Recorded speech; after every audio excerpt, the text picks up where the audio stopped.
I'm so grateful to the House and the Senate for moving so fast on the American Rescue Plan. Here's what's in that plan. First, it puts $160 billion into our national COVID-19 strategy, which includes more money for manufacturing, distribution, everything that's needed to get the vaccines into people's arms. The American Rescue Plan is going to keep the commitment of $2,000. $600 has already gone out, $1,400 checks to people who need it. This is money directly in people's pockets.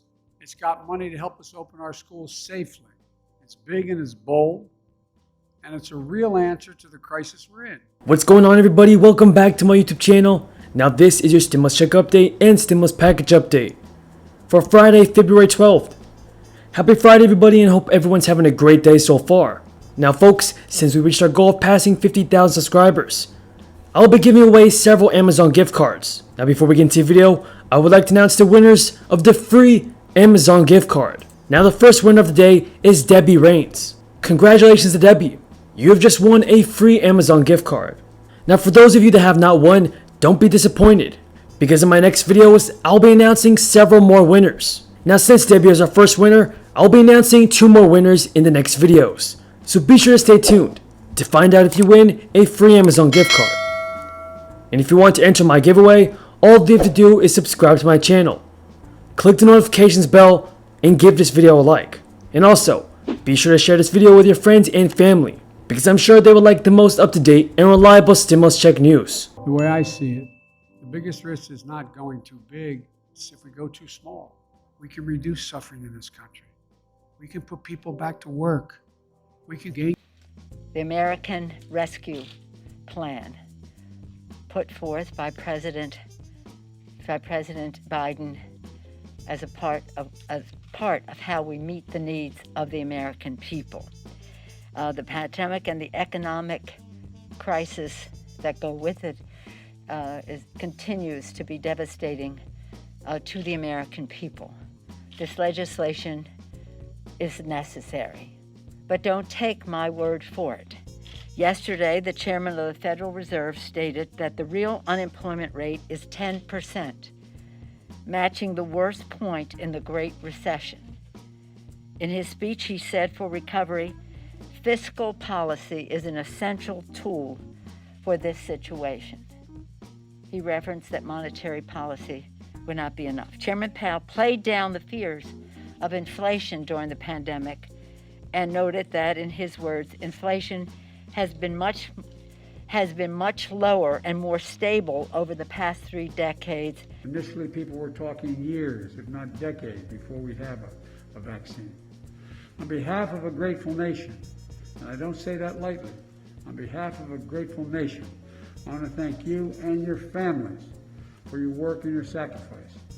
For there is no doubt your families sacrificed a great deal for the endless hours you put in to save the rest of us. And I know it wasn't easy.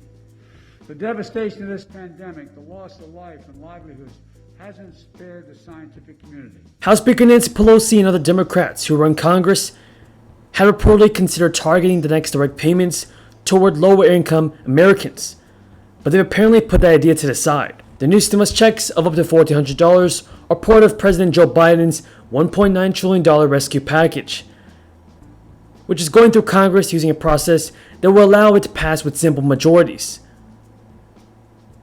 That means Democrats might get the job done with no Republicans on board. Even so, Democrats thought they might try to attract some Republican support by tightening the income limit for receiving a payment.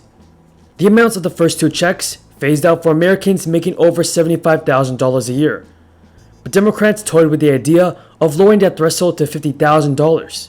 And for those of you on SSI and SSDI, and it's possible that you might get a $1,400 stimulus check. If you or any of your dependents are likely to qualify for the full amount, there will probably be some changes from the first 2 rounds. For the first and second stimulus checks that were sent out last year, whether you're eligible for any stimulus money hinged on whether you were considered dependent and on your adjusted gross income from your 2019 federal tax filing. Now there are several ways that qualifications could change with a third stimulus check, Biden's proposals also include a payment of up to $1,400 for all dependents, no matter their age, to be added onto the household's total. And that means if you support an adult child, for example, you may be able to get a higher stimulus check balance in the next round, if this qualification makes it into the final bill. Are able to go to work, has a strong commitment to getting our kids back to school, another path to the workforce for moms. Last month, January, nearly 80% of workers who left the workforce were women, and in December, it was 90% of those who had left the workforce were women.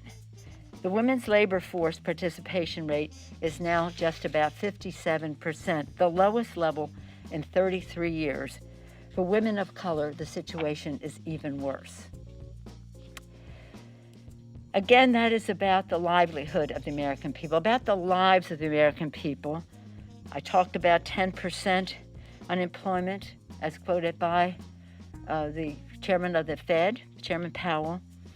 Another number that is just so sobering is 470,000 Americans have died of the coronavirus. 470,000. Again, this legislation that we're passing now so addresses the needs of the American people when it comes to the coronavirus. It's about the lives and the livelihood of the American people. We're proud, again, of our committee chairs who are moving ahead expeditiously with 9 committees working on marking up legislation for the American Rescue Plan this week. They're moving forward to crush the virus. The funding there for virus production, distribution, for testing, etc., for other funding in terms of access to health care.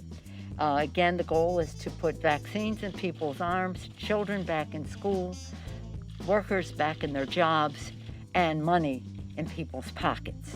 And the money in people's pockets, we're very proud that in the legislation, we in the House, the Education and Labor Committee marked up its bill on Tuesday until 4 a.m. Wednesday morning.